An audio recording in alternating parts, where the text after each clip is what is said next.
Hi guys. One of the biggest problems in my older videos is that the simulation of the wind is not realistic.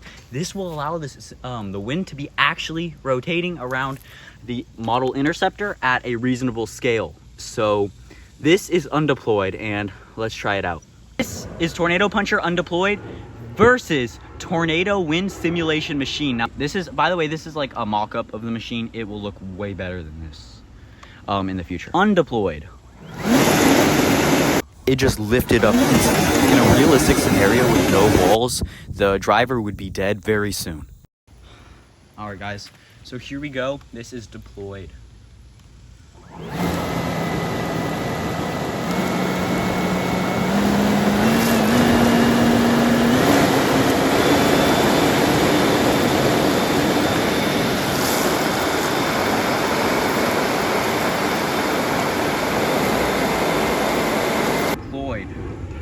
Now that went really bad before, so let's try again.